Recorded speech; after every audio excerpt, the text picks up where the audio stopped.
All right, let's dive into a really important editorial today, especially if you're gearing up for your UPSC, UPPCS, or BPSC exams. We're going to unpack Russian President Vladimir Putin's recent state visit to India. Now, this was way more than just a handshake and a photo op. It really gives us a front row seat to India's incredible geopolitical balancing act. So, let's get right into it. Okay, here's how we're going to break it all down.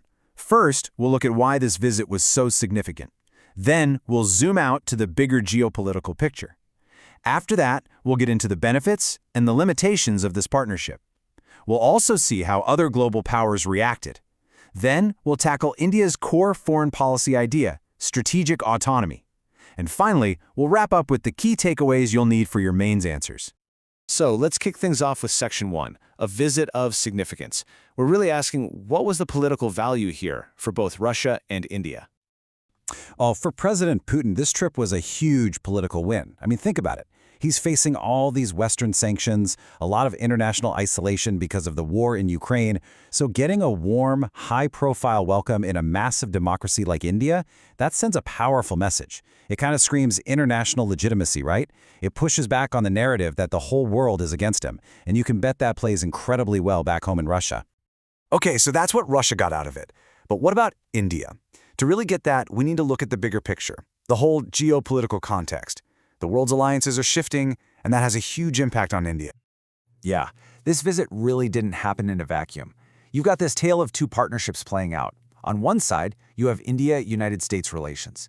That whole partnership, which was on a really positive track, has kind of stalled, you know? There's been a shift in the U.S. focus away from the Indo-Pacific, plus some pretty tough trade tariffs on India, even penalties for buying Russian oil. So things are tense. And then, on the other side, you have the India-Russia relationship. So, with the U.S. ties being so strained, this visit from Putin becomes politically super significant for New Delhi. It's a chance to double down on defense ties and seriously ramp up the economic relationship. And you know, this relationship goes way back. During the Cold War, the Indo-Soviet partnership was an absolute pillar of our foreign policy. Why? Well, a big part of it was a shared threat perception of China. But then, in the early 90s, the Soviet Union collapsed, and everything got shuffled around. That strategic glue holding them together kind of dissolved. But what didn't disappear was the defense relationship. That legacy connection has provided a really solid floor, a baseline. And now we're seeing new collaborations being built on top of that foundation, especially in supercritical tech sectors. All right, moving on. For any solid analysis, and you know how crucial this is for your exam answers, we have to look at both sides of the coin. So let's really dig into the benefits and the limitations of this partnership for India. This is really where you see the strategic tightrope that India is walking. It's a classic pros and cons list, right?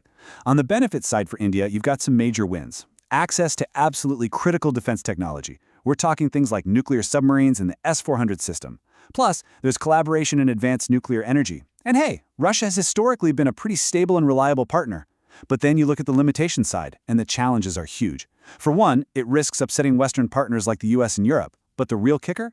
Russia's declared no-limits partnership with China. That's a massive conflict of interest for India. And let's be real, Russia just can't replace the US as a market for Indian goods. So it's this constant balancing act. And speaking of the economic side, check out this number, $100 billion. That's the ambitious target that's been set for bilateral trade by 2030. This isn't just some random number. It's a really clear signal that both countries are serious about building a much stronger economic relationship, moving beyond just the traditional defense deals. So when India and Russia get closer, the rest of the world definitely pays attention. Let's take a look at the reactions from other global powers. The reactions from around the globe are fascinating. It's like a geopolitical soap opera. First, you've got China. They're a bit torn. On one hand, they're obviously not thrilled about Russia giving India more military muscle. But on the other hand, they're probably quite happy to see any potential wedge driven between India and the United States. Then there's Europe. Publicly, they are not happy about the timing of this, especially with the war in Ukraine going on. But privately, many of them are starting to feel that the US is an increasingly unreliable ally, which is a concern they actually share with India. And what's India's stance in all this? New Delhi has been very clear. It is not neutral on Ukraine, it supports peace and territorial integrity, but it stops short of publicly condemning Russia. It's a very carefully walked line. And this quote from former Foreign Secretary Sham Saran really hits the nail on the head. He says, Europe has more to fear from the US's unreliability and its repeated bullying of Ukraine. This perfectly explains that complex European view. It shows that even though they might not like the optics of the India-Russia meeting, their own worries about the US create this weird, unexpected common ground with India. It just goes to show you, international relations are never simple. So this all begs the question, right? How on earth does India juggle all these complex, sometimes contradictory relationships? Well, the answer is a concept that is absolutely central to Indian foreign policy, the doctrine of strategic autonomy. So what exactly is strategic autonomy? Think of it as India's foreign policy North Star. It's the guiding principle. The whole idea is to protect India's national interests by making sure we never become too dependent on any single country or group of countries. It's all about having the freedom to make our own choices, to act independently, based on what's best for India, not what someone else wants. And this whole engagement with Russia, it's a textbook example of strategic autonomy in practice.